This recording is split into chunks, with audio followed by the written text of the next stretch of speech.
আকাশের চারটা যেন মনে মনে ডেকে কয়, মাওলা এটা কি দেখলাম মাওলা?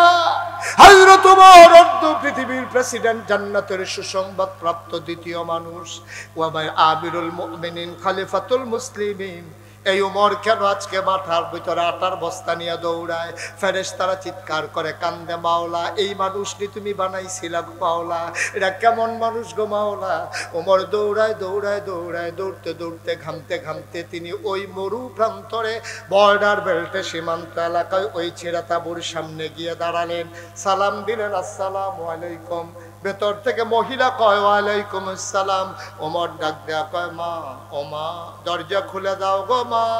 তাকায়া দেখো কে তোমার দরজায় দাঁড়িয়ে আছে।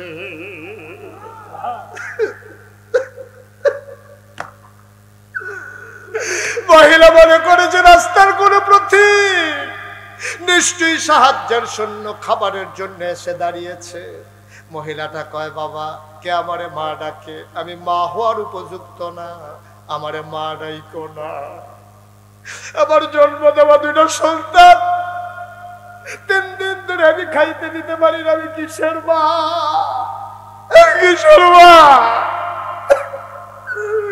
আমার মা ডাইকো না, আমি মা হওয়ার উপযুক্ত না।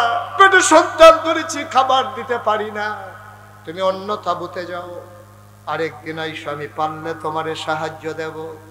ওমর ডাক দেয়া কয়, মা, ও মা, তুমি আমারে চিনো নাই গো মা, আমার কোনো সাহায্য লাগবে না, দয়া করে দরজাটা খুলে দাও।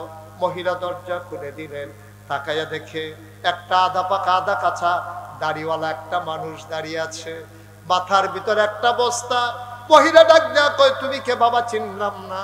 কয়, মা আমারই চিনবা না, এই এলাকাতেই আমার বাড়ি, আমি যাচ্ছিলাম তোমার তাঁবুর কেনার থেকে, 3 দিন ধরে তোমার বাচ্চারা খায় না গো মা, এই জন্য চিন্তা করলাম কিছু খাবার দেওয়া দরকার। আমার কাছে সামান্য কিছু আটা ছিল, খেজুর ছিল, সবজি ছিল।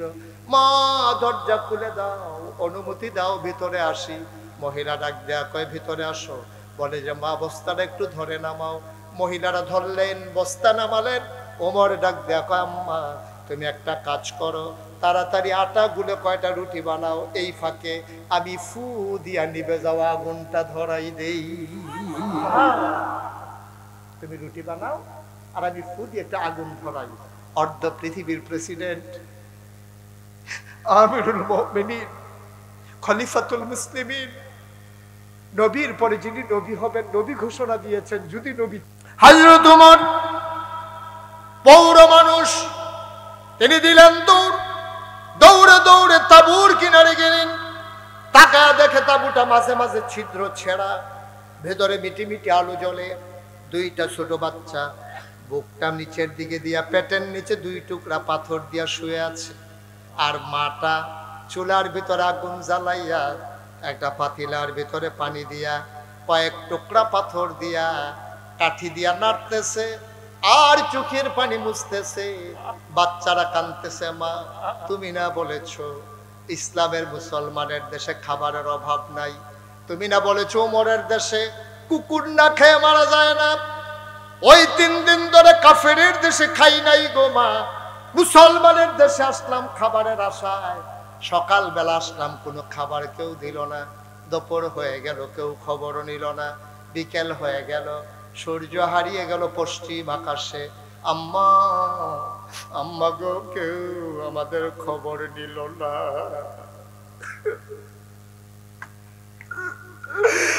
রাত পার হয়ে যায়, কই তোমার উমর, কই তোমার ইসলাম, কই তোমার মুসলমান? কেউ তো খবর নিল না গো আম্মা। উমর কান পেতে শুনতেছে, বাচ্চারা হাউ মাউ করে কান্দে, আর মহিলাটা আঁচল দিয়ে চোখের পানি মুছে আর পানির ভিতরে পাথর দিয়া কাঠি দিয়া নাড়তেছে।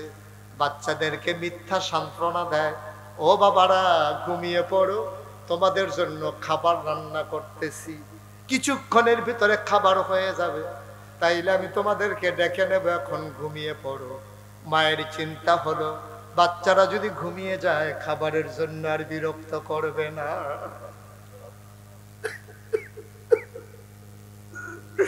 অর্ধ পৃথিবীর প্রেসিডেন্ট ওমর ছেড়ে তাবু দিয়ে তাকাইয়া দেখে চোখ দিয়ে টুপ টুপ করে পানি পড়তেছে, কপালে ঘাম জমে গেছে। ওই কপালের ভেতরে চিন্তার বলি রেখা দেখা দিয়েছে। তিনি টেনশনে পড়ে গেলেন, হাউ মাউ করে চিৎকারও করতে পারেন না, মানুষেরা টের পেয়ে যাবে। তিনি হঠাৎ চিন্তায় পড়ে গেলেন, কিয়ামতের ময়দানে আল্লাহ যদি আমার ডাক দেয় আমি কি জবাব দেব। তিনি দিলেন দৌড়, দৌড়ে দৌড়ে দৌড়ে দৌড়ে তিনি মদিনায় যেখানে রাষ্ট্রীয় গোডাউন মাল সামানা যেখানে জমা করা আছে, গোডাউনের দরজায় গিয়ে দাঁড়ালেন। দাঁড়িয়ে তিনি আস্তে করে দারোয়ানকে ডাক দিলেন, দরজায় নক করলেন। দারোয়ান দরজা খুলে দিলেন। হযরত ওমরকে দেখে বললেন, আসসালামু আলাইকুম ইয়া আমিরাল মুমিনিন ইয়া খলিফাতাল মুসলিমিন। এত রাতে কেন আপনি এসেছেন? ওমর ডাক দেয়া কয়, ভাই তাড়াতাড়ি করো, বস্তার ভিতরে একটু আটা দাও, কিছু সবজি দাও, পাকা খেজুর দাও, বস্তার মুখটা শক্ত করে বেঁধে দাও।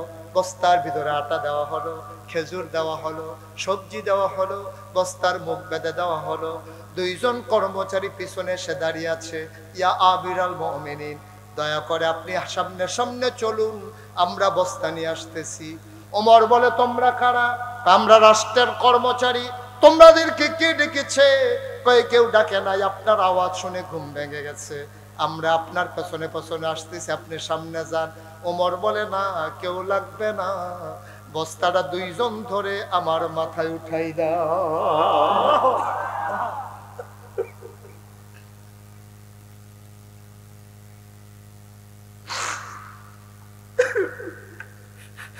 বস্তাটা মাথায় উঠাই দাও। কর্মচারীরা আমরা রিজাইন দেব, চাকরি করব না। আমরা থাকতে আপনি যদি বস্তা মাথায় নেবেন, তাইলে আমাদেরকে কেন রেখেছেন? আমাদেরকে বিদায় করে দেন। ওমর বলে, কেন? আমি বস্তা নিলে সমস্যা কি? দায়িত্ব আমার, বস্তা তাড়াতাড়ি আমার মাথায় দাও। যুবকেরা বলে, কর্মচারীরা বলে, না আপনি সামনে সামনে যান, আমরা বস্তা নিয়ে আসতেছি। ও আইরনের মুসলমান, মুশতাক ফয়েজি কোনদিন তোমাদের কাছে আসে নাই, আর কোনদিন আসবো কিনা জানি না। কোনদিন যদি মুশতাক ফয়েজি না আসে, মনে রাখবা আমি এসেছিলাম, মনে রাখবা আমি কথা কয়টা বলে গেলাম। মাইনা মাইনা চইল, একদিন তো তুমি মরেই যাবা। তোমার যেই দিন কাফন পরাইয়া মাটির কবরে দাফন করে দেবে, এমন একটা জিন্দেগি কইরো রে ভাই, সবাই দেখো মাটির কবর, তুমি যেন মাটির কবর মাটি নাই, তুমি যেন দেখো মাটির কবর জান্নাতের টুকরা হয়ে গেছে।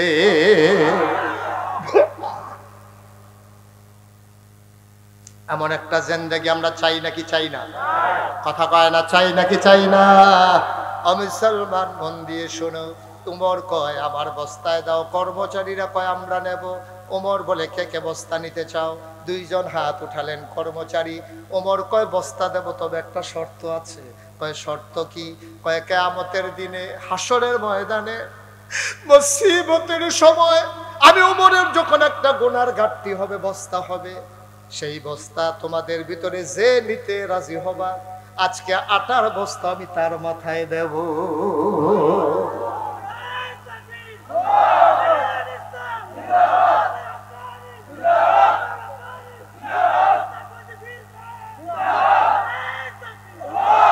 আমি তার মাথায় বস্তা দেব।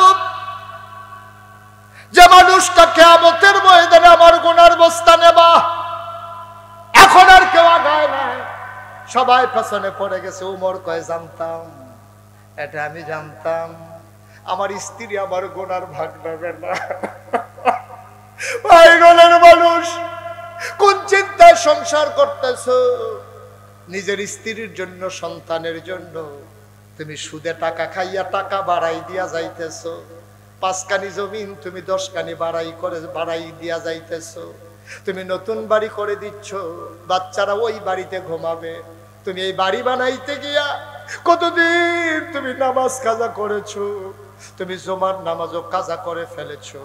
এই ঘর বানাইতে গিয়া তুমি আজকে বলে দেখো রে ভাই, তোমার লাশটা যদি ঘরের বাইরে নেয়, তোমার বিবি বৃষ্টির ভিতরেও তোমার লাশটা আর ঘরে ফিরাবে না, ঠিক কিনা? কি রঙের ঘোড়া দৌড়াইতেছি আমরা। এই বিবির জন্য তুমি কি না করেছো? এই সন্তানের জন্য তুমি কি না করছো। আজকে মাহফিলের পরে বাড়িতে গিয়ে তোমার বিবিরে জিগাইবা, ও বিবি আমার জীবনে যত গুনাহ তুমি ভাগ নেবা নাকি।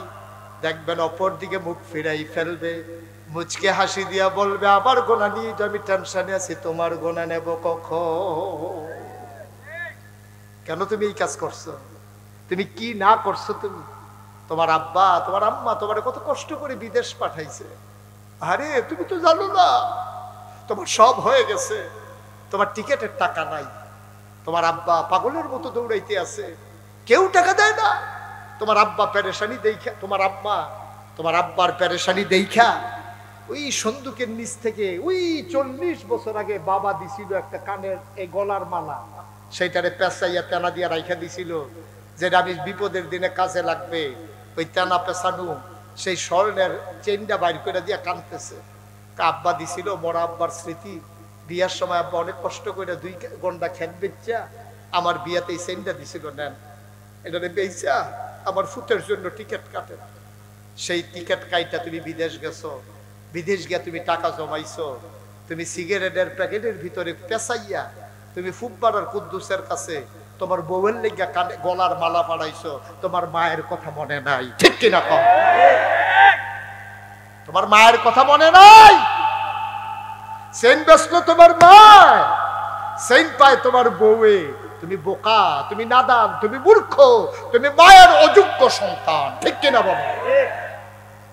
তোমার উচিত ছিল তোমার মায়ের কাছে সেনটা পাঠানো, যে আম্মা তোমার সেনটা আমি ঋণী, আমি একটা চেন কিনতে পারছি আম্মা, এটা তোমারে পাঠাইলাম। তোমার মা এত বোকা না। তোমার মায়ের সেনটা পাইয়া কি করতো জানো? একবার বলতো বউ রে, বউ গো আমার ফুতে সেন ফাটাইছে, দেখি আমার গলাত পরাই দেও, দেখি কেমন দেখা যায়। সেনটা দিয়ে তোমার মা কাঁদতো, তোমার জন্য দোয়া করতো, তারপরে এই সেনটা খুইলা তোমার বউয়ের গলায় পরাই দিত, ঠিক কিনা বলো? তোমার মা বুড়া বেড়ি সেন ফোরার লেগে এত পাগল না, তুমি ব্যাকল। তুমি সুন্দর করে মারে দিলে তোমার বউয়ে পাইতো, কিন্তু তুমি বউয়েরে দিয়া মার কলজাটারে ভাঙ্গা লাইছো, ঠিক কিনা কও? খুব খেয়াল রাখতে হবে। তোমার গুনার ভাগ তোমার বউ নেবে না, তোমার গুনার ভাগ তোমার ছেলে নেবে না, তোমার মেয়ে নেবে না। ওমর ডাক দেয়া কয়, কথা মনে আছে নাকি? ওমর ডাক দেয়া কয় গুনার ভাগ যে নেবা তার মাথায় আটার বস্তা দেব, কেউ আর আগায় না। ওমর কয় জানতাম কেউ নেবা না, দাও দাও দাও, আমার গুনার বস্তা আমাকে যেহেতু নিতে হবে কিয়ামতের ময়দানে, আজকে আমার দায়িত্বের আটার বস্তাটাও আমার মাথায় উঠাই দাও। দুইজন ধরে আটার বস্তাটা ওমরের মাথায় উঠাই দিল। ওমর আস্তে করে, বুড়া মানুষ আটার বস্তা নিয়ে মরুভূমির মাঝে হাঁটতেছে। আকাশের চাঁদটা দেখে লজ্জা পাইছে, ব্যাগের আড়ালে লুকাই গেছে। সুবহানাল্লাহ বলবেন না? আকাশের চাঁদটা যেন মনে মনে ডেকে কয়, মাওলা এটা কি দেখলাম মাওলা? হযরত ওমর পৃথিবীর প্রেসিডেন্ট, জান্নাতের সুসংবাদ প্রাপ্ত দ্বিতীয় মানুষ, ওয়া আমিরুল মুমিনিন, খলিফাতুল মুসলিমিন। এই ওমর কেন আজকে মাথার ভিতরে আটার বস্তা নিয়ে দৌড়ায়? ফেরেশতারা চিৎকার করে কান্দে, মাওলা এই মানুষটি তুমি বানাইছিলা গো মাওলা, এটা কেমন মানুষ গো মাওলা? ওমর দৌড়ায় দৌড়তে দৌড়তে ঘামতে ঘামতে তিনি ওই মরু প্রান্তরে বর্ডার বেল্টে সীমান্ত এলাকায় ওই ছেঁড়া তাঁবুর সামনে গিয়ে দাঁড়ালেন। সালাম দিলেন, আসসালামু আলাইকুম। ভেতর থেকে মহিলা কয়, ওয়ালাইকুম আসসালাম। ওমর ডাক দেয়া কয়, মা ও মা দরজা খুলে দাও গো মা, তাকায়া দেখো কে তোমার দরজায় দাঁড়িয়ে আছে।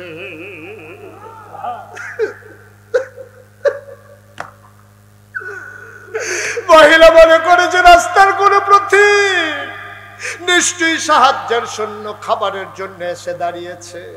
মহিলাটা কয়, বাবা কে আমারে মা ডাকে? আমি মা হওয়ার উপযুক্ত না, আমারে মা ডাইকো না।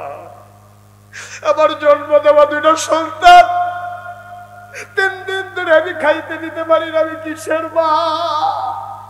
কিসের মা? আমার মা ডাইকো না, আমি মা হওয়ার উপযুক্ত না, পেটে সন্তান ধরেছি, খাবার দিতে পারি না, তুমি অন্য তাঁবুতে যাও, আরেকদিন আইসো, আমি পারলে তোমারে সাহায্য দেব। ওমর ডাক দেয়া কয়, মা ও মা তুমি আমারে চিনো নাই গো মা, আমার কোনো সাহায্য লাগবে না, দয়া করে দরজাটা খুলে দাও।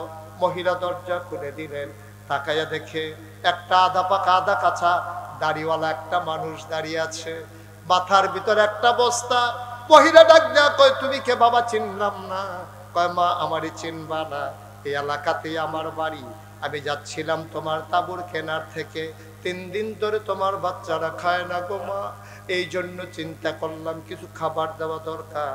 আমার কাছে সামান্য কিছু আটা ছিল, খেজুর ছিল, সবজি ছিল। মা দরজা খুলে দাও, অনুমতি দাও, ভিতরে আসি।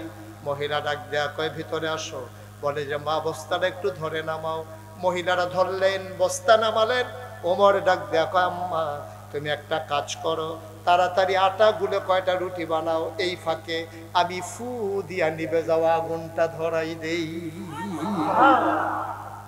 তুমি রুটি বানাও আর আমি ফু দিয়ে একটা আগুন ধরাই। অর্ধ পৃথিবীর প্রেসিডেন্ট, আমিরুল মুমিনিন, খলিফাতুল মুসলিমিন, নবীর পরে যিনি নবী হবেন, নবী ঘোষণা দিয়েছেন যদি নবী থাকতো, সেই উমর চুলার ভিতরে ফু দিয়ে আগুন ধরায় আর মহিলা আটা গুলতেছে। ইসলাম, ইসলাম, ইসলাম। আমরাও মুসলমান, তারাও মুসলমান। দাদা লজ্জায় সামনে দাঁড়াইতে পারবো আমরা? কিয়ামতের ময়দানে তাদের সামনে লজ্জায় আমরা দাঁড়াইতেও পারবো না। জান্নাতের আশা করব দূরের কথা, তাদের সামনে লজ্জায় দাঁড়াইতেও পারবো না, হার পালাই যাইতে হবে। এই মানুষগুলা জান্নাত নিয়ে বড় টেনশনে আছে, জবাব নিয়ে বড় টেনশনে আছে। আর আমরা কি রঙ্গের গড়া দৌড়াইতে আছি? কিয়ামতের ময়দানে হিসাব দেব, এই কথাটা যেন আমরা ভুলেই গেছি, ঠিক কিনা? তিনি ফু দিয়ে আগুন ধরাইতেছে, অর্ধ পৃথিবীর প্রেসিডেন্ট, আর মহিলাটা আটা গুলতেছে। আটা গোলা হলো, রুটি বানানো হলো। ওমর ফু দিয়ে নিভে যাওয়া আগুন ধরালেন। তিনি বললেন, আম্মা আমার কাছে রুটি গুলে গুলে রুটি বানিয়ে আমার হাতে দাও, আমি তার ভিতরে খোলার ভিতরে সেকতেছি। মহিলা রুটি বানাই দেয়। ওমর খোলার ভিতরে দিয়া 2টা রুটি সেকলেন। আবার ওমর ডাক দেয়া, আম্মা, আম্মা গো আমার ভাইয়েরা খায় নাই গো আম্মা, 3 দিন হয় ভাইয়েরা খায় নাই, কাঁদতে কাঁদতে দুর্বল শরীরটা নিয়ে ঘুমাই গেছে, তুমি যদি অনুমতি দাও আমি ডেকে উঠাই গো আম্মা। মহিলা ডাক দিয়া বলে, বাবা উঠাও। এবার ওমর 2টা ছেলেকে ডাকলেন, ভাই উঠো। বাচ্চাগুলো উঠলো। ওমর রুটি ছিঁড়ে টুকরা করে খেজুরের বিচিটা ফেলে ভেতরে খেজুর দিয়া বাচ্চাদের মুখের কাছে একটা লোকমা নেয়। ওমর কয়, খোদার কসম আমি জীবনে অনেক ক্ষুধার্ত মানুষ দেখেছি, খাবার নিয়ে কারাকারি করতে দেখেছি, আমি এমন কারাকারি কাউকে করতে দেখি নাই। আমি লোকমা নেই, একটা মুখ চলে আসে 2টা। আমি একটা লোকমা নেই, 2টা মুখ চলে আসে আমার কাছে। আমি একটা মুখ ধাক্কা দিয়ে আরেক মুখে লুকমা দেই, আবার এই মুখ ধাক্কা দিয়ে ওই মুখে লুকমা দেই। বাচ্চাগুলা খাবার খেলো, পেট ভরে গেল, পানি খেলো, ওরা আবার শুয়ে পড়লো। আমি বললাম, মা, মা গো আর বাচ্চারা কানবে না, এবার আমি তোমার রুটি দেই, তুমি খাও। মহিলাটা কয়, না বাবা আমার রুটি লাগবে না। পরের দিন সকালবেলা বাচ্চাগুলা আবার কানবে, আমি রুটি দেবো কোত্থেকে, আমি খাইতে পারবো না। ওমর বলে, মা একটা রুটি তুমি খাও। মহিলা গলায় নিলেন, চিবুলেন, ঢুক গিলতে পারেন না, গাল বেয়ে বেয়ে টপ টপ করে পানি পড়ে। মহিলা বারবার উপরের দিকে তাকায়, তাকায়া দেখে বুড়া মানুষটার চোখ বেয়ে বেয়ে, দাড়ি বেয়ে বেয়ে পানি পড়ে, পাঞ্জাবির সামনের অংশ ভিজে গেছে।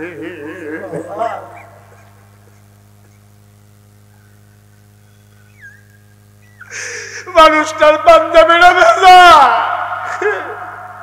দাড়ি বেয়ে বেয়ে টপ টপ করে চোখের পানি পড়ে। মহিলাটা ডাক দিয়ে কয়, বাবা তোমার নাম কি? আমি জানি না, তোমার আমি চিনিও না।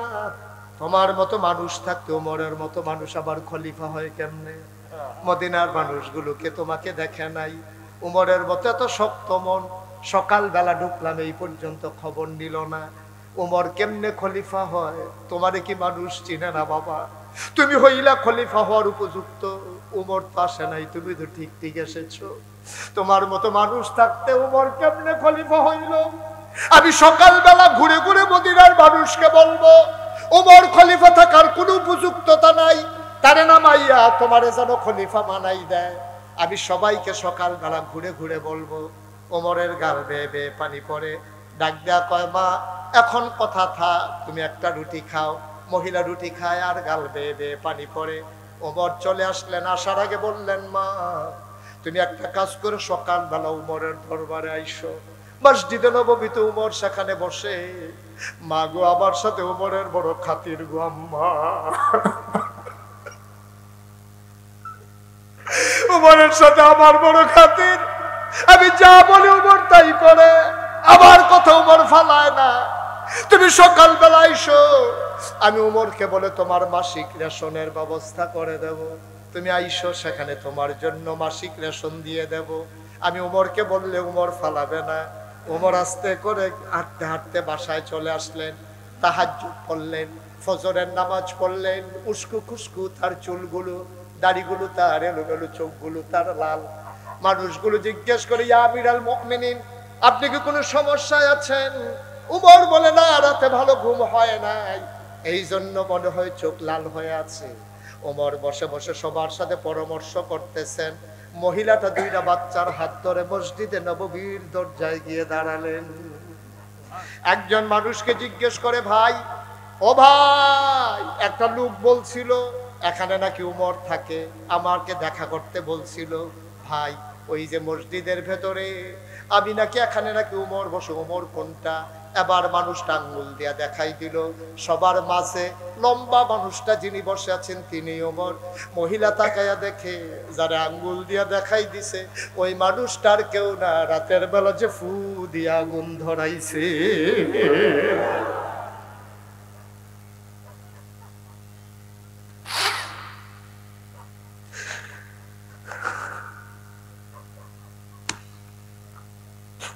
মহিলারা ভয় পেয়ে গেলেন। তিনি মনে করলেন এই মানুষটা নিশ্চয়ই আমাকে ছাড়বে না। আমি শুনে শুনে তারা গালি গালাজ করছি, আমি তারা কত সত্য কথা বলছি, এই মানুষটা আমারে ছাড়বে না রে। মহিলাটা দুইটা বাচ্চারে ধরে দিলেন। ওমরের নজর পড়ে গেছে। ওমর সবাইকে বসায়া চামড়ার চাবুকটা হাতে নিয়ে দিলেন দৌড়। সামনে এসে দাঁড়ালেন। ডাক দেয়া, আম্মা, ও আম্মা, তুমি দৌড়ে কই যাও? মহিলারা কয়, বাবা, আমি তোমারে অনেক শক্ত কথা বলেছি, আমি বুঝি নাই তুমি যে উমর। তুমি যদি পিটাইতে মন চায়, মহিলাটা কয়, আমারে যদি শাস্তি দিতে মন চায় দাও, আমারে জেলখানায় দিও না, আমার বাচ্চা গুলার কেউ নাই।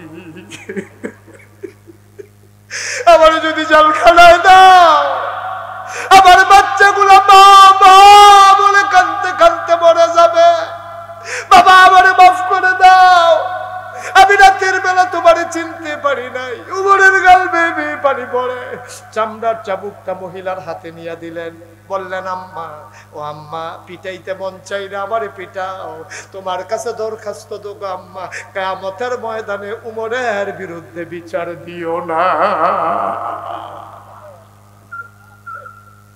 পিটাইতে মন চাইলে পিটাও, গালি দিতে মন চাইলে গালি দাও, কিন্তু কিয়ামতের ময়দানে উমরকে আসামি বানাইও না। আমার বড় ভয় লাগে গো আম্মা, কিয়ামতের ময়দানে না জানি আমি আসামি হয়ে যাই। ও আইরনের মুসলমান, মুশতাক ফয়েজি কোনদিন তোমাদের কেমন করে ডাকে নাই রে ভাই? কি রঙের ঘোড়া দৌড়াইতেছ? মুসলমান কারে কই চিনে রাখো। তুমি যদি আবার আমাকে বলো, হুজুর, আমি তো উমরের পথে অর্ধ পৃথিবীর প্রেসিডেন্ট হব না, আমার তো এই দায়িত্ব পালন করা লাগবে না। ভাই, তোমারও দায়িত্ব আছে, তুমি খেটে খাওয়া মানুষ। তুমি একটা মুরগি এনেছো, আল্লাহর নবী কয় তুমি গোশত এনেছো রান্না করার জন্যে, তোমার পাশের ঘরের মানুষটা আরো গরিব, তুমি যদি গোশত দিতে না পারো, একটু ঝুল বাড়াই দাও, 2 টুকরা আলু দিয়ে দাও। তোমার পাশের তোমার আপন ভাই, সে আরো অসহায়, অ্যাক্সিডেন্ট করে ঘরে পড়ে আছে, 3টা বাচ্চা, তোমার ঘরের রান্নার গন্ধ পাইয়া মায়েকে বিরক্ত করে, মা গোশত খাবো, মুরগি খাবো। তুমি পারো না, কিচ্ছু পারো না, তুমিও তো রিক্সাওয়ালা, তুমি গোশত দিতে পারো না, অন্তত 2 টুকরা আলু আর একটু ঝোল বাটি দিয়া তোমার ভাইয়ের ভাই বাচ্চাদের জন্য পাঠাই দাও। এটার নাম ইসলাম, এটার নাম ইসলাম। তুমি অর্ধ পৃথিবীর প্রেসিডেন্টের দায়িত্ব পালন করা লাগবে না। তুমি পাশের ভাইয়ের দায়িত্বটা পালন করো। তুমি খবর নাও, এই যুবকেরা যারা মাহফিলের আয়োজন করলো, ও যুবকেরা, শুধু মাহফিল করলে হবে না, বছরে তোমাদেরকে একটা সিদ্ধান্ত নিতে হবে। প্রত্যেক রমজানের সময় তোমরা ইফতারের ব্যবস্থা করবা খেটে খাওয়া মানুষের জন্য। এই গ্রামে কারা বিধবা মায়ের সন্তান বিবাহ দিতে পারে না, তাদের তালিকা করে বিয়ের ব্যবস্থা করতে হবে। বিনা চিকিৎসায় কারা পড়ে আছে, তাদের তালিকা করে চিকিৎসার ব্যবস্থা করতে হবে। মুসলমানের সন্তানেরা তোমার আমার দায়িত্ব, এটা বেশতে কোনো অনুগ্রহ না। তুমি সুস্থ আছো, তোমার নেয়ামত। অসুস্থ মানুষটার পাশে দাঁড়ানো এইটাই তোমাদের দায়িত্ব, ঠিক কিনা? আমার যুবকেরা, আমি জানি, আমি শুনেছি যে তারা রমজানে তারা চেষ্টা করে অসহায় মানুষদের কাছে এই ইফতার সেহেরি সামগ্রী পৌঁছে দেওয়ার জন্য। আর পাশে আমি জুড়িয়ে দিলাম, বিধবা মায়ের যে কন্যার বিয়ে হয় না, বিয়ের উপযুক্ত, তাদের তালিকা করে বিয়ের ব্যবস্থা করতে হবে। যেই ছেলেটা লেখাপড়া করতে পারে না, তাকে একটা পাঞ্জাবি কিনে দিতে হবে, একটা টুপি কিনে দিতে হবে। মাদ্রাসার মুহতামিম হুজুর এখানে আছেন, একটা ছেলে এই গ্রামের বিনা কি করে নিরক্ষর থাকবে না, মূর্খ থাকবে না। এই তোমরা যুবকেরা তাদেরকে তালিকা করে বই পুস্তক কিনে দিয়ে, পায়জামা পাঞ্জাবি টুপি বানিয়ে দিয়ে তাদেরকে মক্তবে যাওয়া এনশিওর করতে হবে। মক্তবের শিক্ষকের দায়িত্ব উনি পালন করবে। এইরকম ছাত্র নিতে পারলে টাকা লাগবে না ইনশাআল্লাহ। হুজুর রাজি আছেন তো নাকি? ইনশাআল্লাহ টাকা লাগবে না। তাইলে আমার ছেলেরা, ছোট্ট ছেলেরা শিক্ষা পাবে। আমার বোনেরা যাদের বিয়ে হয় না, বিয়ের ব্যবস্থা করতে হবে। আমার অসহায় বাবারা, মায়েরা যাদের চিকিৎসা হয় না, তাদের চিকিৎসা করতে হবে। তাহলে আমরাও এক একজন উমরের মতো ভূমিকা নিয়ে আমরাও কিয়ামতের ময়দানে দাঁড়াতে পারবো ইনশাআল্লাহ, ঠিক কিনা বলেন? পারবো না এটা? আমরা পারবো না? আমার ছেলে 5 জন, 5টা ছেলে বিদেশ থাকে, 2 বছর পরে পরে ছুটিতে আসে। 5 জন ছেলে 2 বছর পরে 5টা কম্বল আনে, 10 বছরে 10টা কম্বল হয়। আপনি স্বামী স্ত্রী বাড়িতে আছেন, আপনারা 2 জন মিলে গায়ে দেন একটা, আর 9টা কম্বল স্টিলের আলমারির উপরে রাইখা চাইয়া চাইয়া হাসে না। গায়ে দিয়া মরতাম ফারতাম না, এর আগে বোধহয় মরে যে কেন শরীরের নমুনা খারাপ। তুমি 9 পাঞ্জাবি 9 কম্বল গাও দিয়া মরণের নিয়ত করো। তুমি এই নিয়ত না কইরা তুমি হেই চিন্তা করো, আমার 10টা কম্বল, একটা আমি গাও দিতে আসি, মেহমানের লেগে একটা তোলা রাখা বাহি 8টা কম্বল লইয়া তুমি আস্তে করে তোমার বউয়ের লইয়া রাত্রেবেলা বাড়ুই যাও। যেই বেডির ভূত নাই, যে বেডির খেতা নাই, যে বেডির কম্বল নাই, আস্তে করে দরজার কাছে গিয়ে তোমার বউয়ের দিয়ে ডাক দেওয়াও। ডাক দিয়ে হেবিটি যখন দরজা খুলবো, তুমি আস্তে করে পরিচয় না দিয়া কম্বলটা ঢিল মাইরা দিয়া সেটা কইও, গো আমার ফুতাইতে বিদেশ থাকে, তোমার কম্বলটা দিয়ে গেলাম, গাও দিয়া দোয়া করো, জান্নাত বিচারটা মক্কা যাওয়ান লাগতো না, জান্নাত তোমার ঘরের দরজায়, ঠিক কিনা বলো? জান্নাত তোমার ঘরের দরজায়। তুমি বছরে বছরে সৌদি আরব যাও জান্নাত বিচারতা। হযরত সুমা দিয়া কই যাইতাছে, আল্লাহ 2 বছর লাগে যে গোনা করছি মাপ চাইয়া যাইতেছি, গোনা করে আবার আইতে আছি। বাট ফার করে এমনি সিহন জিংলা দিয়ে উতাম করে বলা ফাতফাত করে খিসন যাইতো তাদের অসভ্য। জান্নাত বিচারে মক্কা শরীফ দিয়া আর লগের ঘরের বেরিয়ে কম্বল ছাড়া থরথরাইয়া কাফে, তুই বেড়া 10 কম্বল এসে চাইয়াছে আইসার বউ লইয়া ফ্যানওয়ালা ফুহের সুবা দিয়ে ধরে বুটবুড়ি ছোটন যাইতো তাদের। কথা মনে থাকবে ইনশাআল্লাহ। আল্লাহ যেন কবুল করে, সবাই পরে আমিন। আমার যা আছে আমি সামান্য আছে, এই সামান্য নিয়া আমি দুঃখী মানুষের পাশে দাঁড়াবো। এটার নাম হচ্ছে ইসলাম, এটার নাম হচ্ছে ইসলাম। খালি আমি আমি আমি না, আমিটা ছাড়া কিচ্ছু বুঝছে না। আমি তো তুমি চাইতে হতে রাজি না, আর আমরা কইবো তো পরের কথা। আমি তুমি আমরা, এটার নাম হলো ইসলাম। আমিও তুমিও আমরা সবাই, ঠিক কিনা বলো? তুমি আঙ্গুল ফুললে কলা গাছ হইয়া যাইবা গা। তুমি পয়সাওয়ালা মানুষ হইছো দুনিয়ায়। রমজানের সময় মাইকিং করে, এবার আইয়া দিব, জাকাতের কাপড় দিব, লাইন ধরে নকলে লাইন ধরেন, মা ডয়েন্ডার লাইন ধরে, তোর জাকাতের গুষ্টি মারি আমি। অসভ্য! জাকাত দিতে গিয়ে ফুটে বুঝতাম ফাড়াইয়া মেরে লাইছে, ঠিক কিনা কও? এই যারা জাকাত নিতে আইছে দুনিয়ার মানুষ, তে দেয় না, ওই সাংবাদিকরা দেখাইব বেশি মানুষ হইছে, বেশি মানুষ দেখানোর লাগিয়া তে দুনিয়ার মানুষের লাইন ধরাইছে। এই জাকাত তোরে কে শিখাইছে? অসভ্য, বেয়াদব! জাকাত দেওয়া কে শিখাইছে তোমারে? এই জাকাতের সিস্টেম না। জাকাত হলো রাতের বেলা অন্ধকারের ভিতরে তুমি চুপি চুপি নিয়ে দিয়ে আসবা। তুমি যে দিছো সে যেন না জানে, তুমি যে সেজে পাইছে তুমি যেন না জানো। এইভাবে চুরি করে তুমি জাকাত দিয়ে আসবা। জাকাত কোনো দান না, তোমার গরিবের তোমার কাছে পাওনা টাকা। ঠিক কিনা কও? জাকাত তোমার কাছে ফানা, এটা কোনো দান না, অনুগ্রহ না, বরং অনুগ্রহ করছে তোমারে। তুমি তার অনুগ্রহ করো নাই, তোমার জাকাত নিয়া তোমারে গোনার থেকে বাঁচাইছে। ঠিক কিনা কও? তুমি জাকাত না দিলে গোনাগার হইল। হেতে জাকাতরা না নিলে তুমি লইয়া লই হাত নাও, জাকাত না অন্য পাইলা নাও। হেতে নিয়া তোমার জাহান্নামতে বাঁচাই দিছে। সুতরাং তুমি তোমার প্রতি কৃতজ্ঞ না, তুমি তার প্রতি কৃতজ্ঞ যে ভাই আমার জাকাতরা নিয়ে আপনি বাঁচাইছেন। ঠিক কিনা কও? জাকাত কোনো দান না, জাকাত হলো গরিবের ধনীর কাছে পাওনা, পাওনা টাকা। যদি ইসলামী রাষ্ট্র হইতো, আমরা দেশে জাকাত অনেকে দেয় না, তারে বাইন্দা জেলখানাত নিয়া অ্যাকাউন্টস অফিসার ফাড়াইয়া হিসাব কইরা কয় টাকা জাকাত আইয়ে তার কটা ফিডা দিয়া তার তা আদায় করলো হইলে ইসলামী রাষ্ট্র হইলে। ঠিক কিনা কও? বাচ্চা গেছো ইসলামী রাষ্ট্র নাই দেখা, খাইয়া গেল দুনিয়া, আইসটা দুনিয়া খাইতা তামা তামা করে লাও খাই।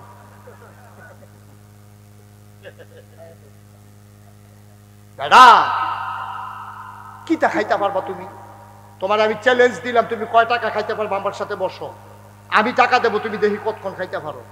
একজন মানুষ আরো বালা খানে হলো খাইলো 2000 টাকার খানা খাইতে পারতো না।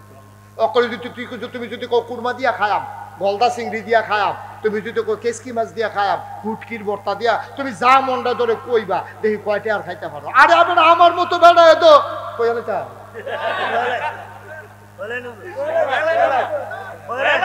মাহফিলও গেছিলাম, মাহফিলও গেছি। হেতান্ডি শুনছি আমি দেশি গুড়া মাছটা পছন্দ করি, এতান্ডি আমার লেগে কই মাছ, শিং মাছ, ট্যাংরা মাছ রুটি দিয়া বানাইয়া দিছে পরে আমি ইচ্ছা মতো খাইছি, পছন্দ হয়েছে, খাইয়াটাই আসারছি পরে